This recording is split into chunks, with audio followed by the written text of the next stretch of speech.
नमस्कार साथियों। पिछले 2 वीडियोज़ में हम लोग डीवी के बारे में डिस्कशन कर रहे थे और उसमें हम लोगों ने कई मुद्दों को डिस्कस किया कि कैसे डीवी हमें करना है, किन डॉक्यूमेंट्स का ध्यान रखना है और क्या चीज़ें अपलोड करनी हैं, और उनका बाकी आप लोग लेटर देख ही चुके हैं। जो डीवी लेटर आप लोगों का जारी हुआ है, डीवी डेट जारी हुई है, उसमें विस्तृत दिशा निर्देश हैं।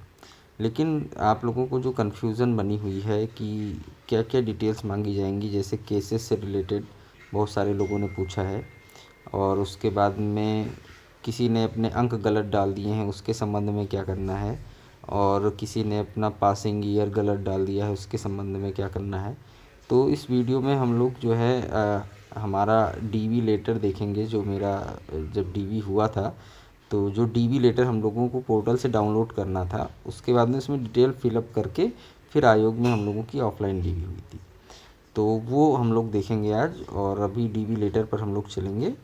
और आप लोगों की डीवी तो ऑनलाइन है, लेकिन मोर और लेस आप लोगों का जो डिटेल रहेगा वो वही डिटेल और वही डॉक्यूमेंट्स मांगे जाएंगे, चाहे ऑनलाइन फॉर्मेट हो या ऑफलाइन। वो चीज़ें जो आपकी तरफ से डिक्लेरेशन या आपको जो सेल्फ अटेस्ट करके जो चीज़ें देनी हैं, वो लगभग सेम रहेंगी।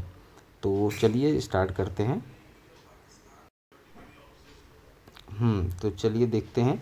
ये हम लोगों का जो डीवी लेटर था उसका मुख्य पृष्ठ था। ठीक है, मुख्य पृष्ठ में ये डिटेल्स थी और इसमें डेट वगैरह थी। यहाँ आपका नाम था, यहाँ नाम था, और यहाँ डेट थी, कितने बजे जाना है, यहाँ पद का नाम था। और उसके बाद में था कि क्या क्या जो है इस डीवी लेटर में आपको भरना है, सॉरी डीवी में आपको जो है इस फॉर्म में क्या क्या भरना है। ठीक है, तो विस्तृत ये देखिए आप, विस्तृत आवेदन पत्र एक था, इसमें अभी आपको आगे दिखाऊंगा। प्रमाणीकरण पत्र था और इंडेक्स कार्ड था। इंडेक्स कार्ड में आपको नंबर्स वगैरह भरने थे, और डिटेल्स मार्क फॉर्म, ये सब सारी चीज़ें थी। तो चलिए एक एक करके भी देखते हैं। इसमें देखिए एक चीज़ लिखी हुई है कि अपने सभी प्रमाण पत्रों और अंक तालिकाओं की स्वप्रमाणित प्रतिलिपियों यथा जन्मतिथि प्रमाण पत्र, अनिवार्य शैक्षिक अर्हता, अधिमानी अर्हता में संबंधित अंक तालिका प्रमाण पत्र, डिग्री एवं आरक्षण के संबंध में सक्षम अधिकारी द्वारा प्रदत्त प्रमाण पत्र आदि एवं समस्त मूल प्रमाण पत्रों के साथ अभिलेख सत्यापन में सम्मिलित होना सुनिश्चित करें। अब हम लोगों को चूँकि वहाँ जाना था, इसलिए सम्मिलित होना सुनिश्चित करें लिखा हुआ था। मूल प्रमाण पत्रों का आवेदन पत्र से मिलान के बाद अपेक्षित अभिलेखों की छाया प्रतियाँ आयोग कार्यालय में जमा करनी होंगी।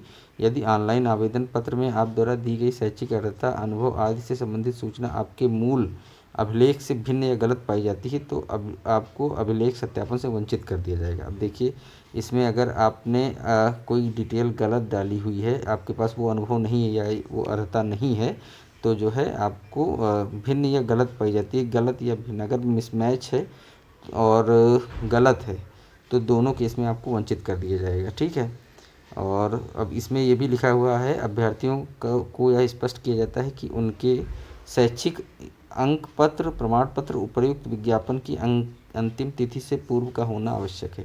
अब देखिए, इसमें बहुत सारे लोगों की जो ये कन्फ्यूजन है कि डेट मैंने गलत डाल दी है, अंक गलत डाल दिए हैं, तो देखिए अब 50-50 का चांस बनता है। हो सकता है वो आपके द्वारा लगाया गया एफिडेविट मान्य करें, या हो सकता है उसको हटा दें। मुझे इतना वो नहीं होना चाहिए कि छोटी सी किसी मिस्टेक के लिए आपको जो है उससे डीवी से बाहर कर दिया जाएगा।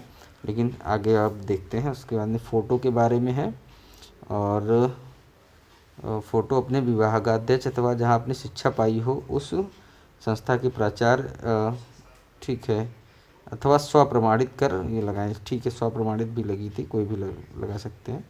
ठीक है, उसके बाद में अब ये देखिए नेक्स्ट 5 नंबर जो पॉइंट है, उसमें लिखा है, यदि आप पद की पात्रता अर्हता की शर्तें पूर्ण नहीं करते तो आयोग आपका अभ्यर्थन निरस्त कर सकते हैं।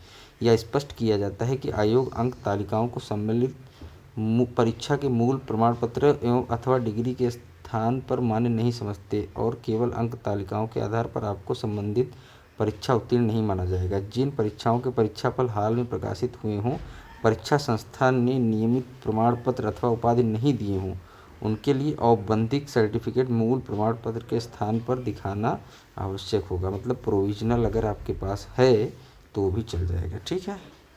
उसके बाद में ठीक है, अगर आप जो है मूल अभिलेख उपलब्ध नहीं करा पाते हैं तो आपका अभिलेख सत्यापन ही नहीं किया जाएगा, ऐसा उसमें लिखा हुआ था। अब चलिए नेक्स्ट पेज पे चलते हैं। नेक्स्ट पेज ये था, इसमें जो है प्रपत्र 1 था ये, ठीक है। प्रपत्र 1 में क्या डिटेल थी, इसमें जो पद था यहाँ पे पद नाम डालना था, ठीक है। यहाँ आपका नाम था, ऑलरेडी डला हुआ था। यहाँ आपको एड्रेस भरना था और यहाँ पर अपना स्थाई वही एड्रेस वो था, ठीक है। यहाँ आपकी डेट ऑफ बर्थ, उसके बाद में अपने पिताजी का नाम, ठीक है। क्या आपके पिता ने या पति ने कभी राष्ट्रीयता बदली है या ये सारी डिटेल, ठीक है। और आप यहाँ से नागरिक, यहाँ के जो नागरिक हैं वह लिखा हुआ है, अधिवास से भारतीय नागरिक हैं कि नहीं जन्म से, अगर नहीं तो पूरा विवरण दें और आवश्यक प्रमाण पत्र, ये कोई मतलब नहीं है। आगे चलिए, आरक्षण जो भी आप चाहते हैं, हाँ नहीं उसको टिक करना था। उसके संबंध में जाति प्रमाण पत्र आपको साथ में लगाना था, जो आपने लगाया हुआ है फॉर्म सबमिट करने के टाइम, ठीक है। और ठीक है, ये एज रिलैक्सेशन से संबंधित भी है। अगर जाति वर्ग का पूरा विवरण देना है, निर्धारित पत्र आपको संलग्न करना है और फिर विवाह की स्थिति आपको देनी है, ठीक है। और देख लीजिए डिक्लेरेशन ऐसे ही रहता है, आपको उसमें भी ऐसे ही मिलेगा कुछ टिक वगैरह करने के लिए।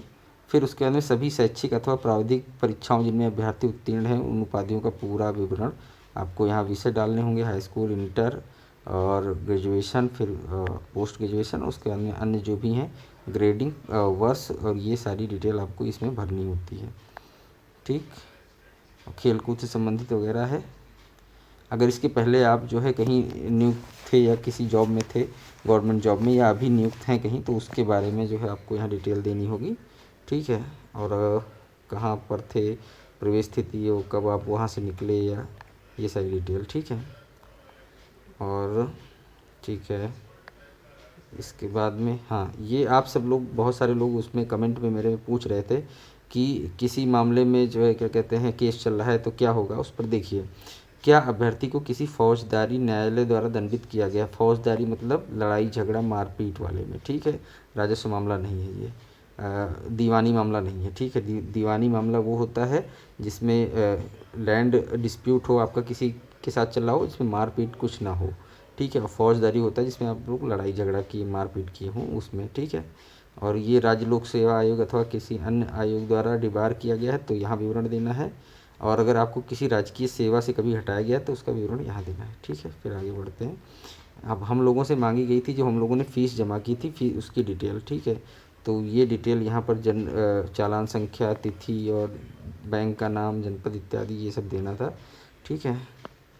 फिर सेल्फ डिक्लेरेशन था, यहाँ पर आपको जो है डिक्लेयर करना था कि जो मैंने डिटेल्स दी हैं वो सब सही हैं, अगर उसमें कोई गलत है तो मुझे जो है हटा दिया जाए इसमें से, ठीक है। उसके बाद में था प्रमाणीकरण प्रपत्र। प्रमाणीकरण प्रपत्र देखिए आप लोग, इसमें भी सारी डिटेल्स आपको ही डिक्लेयर करनी थी खुद से। और उसके बाद में आप देखिए, ये पढ़िए पैराग्राफ, दूसरा पॉइंट पढ़िए।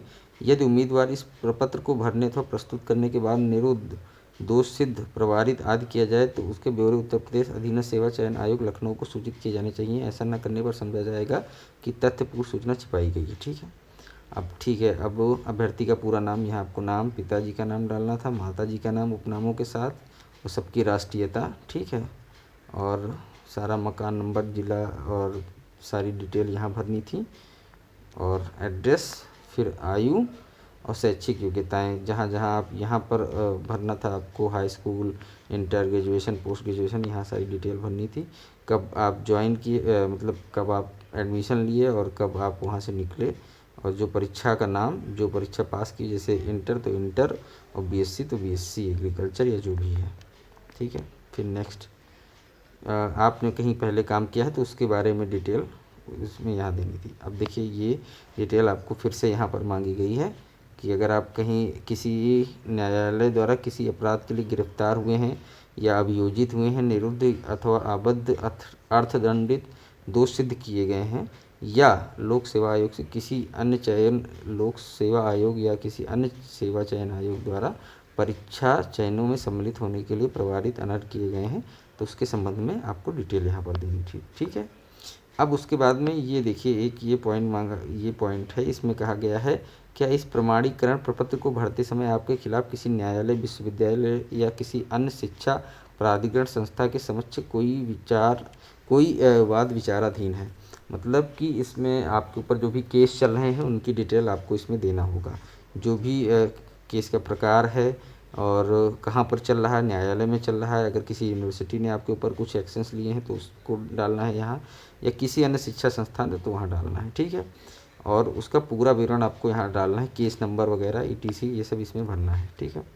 और इसमें देखिए उसका में आपको डिक्लेयर करना है कि हाँ जो मैं डिटेल दे रहा हूँ वो सही है। ठीक है। फिर नेक्स्ट है प्रपत्र 3, इंडेक्स कार्ड है। इसमें भी नाम और इत्यादि डिटेल डालनी है और अपना सारी डिटेल जाति, उपजाति वगैरह सब डाल के परीक्षाएं, विषय और रोल नंबर, वर्ष, श्रेणी, किस श्रेणी में आप पास हुए। ठीक है। और नियुक्तियों का विवरण यहाँ देना है। और उसके बाद में नेक्स्ट पेज देखिए, अब बस यही है। नेक्स्ट पेज में आपको ये डिटेल्स देनी है कि आप जो है क्या कहते हैं हाई स्कूल में कितने नंबर पाए हैं, सब्जेक्ट्स यहाँ लिखनी है आपको। ठीक है। उसके बाद में हाई स्कूल में कितने नंबर पाए हैं, इंटरमीडिएट में कितने नंबर पाए हैं, स्नातक में और स्नातकोत्तर में और अन्य जो भी हैं। ठीक है। ये डिक्लेरेशन और उसके बाद में यहाँ पर आपके साइन होने थे। तो ये सारी डिटेल थी आपकी जो मांगी गई थी। अब इनके संबंध में जो जो डॉक्यूमेंट्स जो लगे थे, देखिए जब आप क्या कहते हैं वो डालेंगे अपना किसी आरक्षण को लेंगे, ठीक है, तो आरक्षण से संबंधित पत्र होना चाहिए आपके पास, प्रमाण पत्र। ठीक। हाई स्कूल, इंटर या जो अर्हताएँ हैं जो बेसिक मांगी गई हैं, या BS इसके क्या कहते हैं केस में AGTA के हाई स्कूल, इंटरमीडिएट, स्नातक, मतलब ये तो मिनिमम है, तो इतना तो आपके पास होना ही चाहिए अप टू डेटेड। सारी दिक्कतें इसमें कोई दिक्कत नहीं होनी चाहिए। अगर मान के चलिए आपके पास ये स्नातक की जो है फाइनल वो नहीं है, तो इसमें आगे लिखा हुआ है प्रोविजनल से काम चल जाएगा। ठीक है। तो ये हो गई सारी डिटेल्स। ठीक है। आप लोग इस PDF को एक दो बार गो थ्रू कर लीजिए और एक बार देख लीजिए। अब जैसे बहुत सारे लोगों को ये कन्फ्यूजन होगी केस वगैरह के रिलेटेड कि उनका केस है तो उसकी डिटेल वो निकाल लें, उसमें डाल दें। ठीक है। और फिलहाल इस वीडियो में इतना ही। आप लोग कमेंट करिए अगर कोई स्पेसिफिक जानकारी चाहिए तो। धन्यवाद।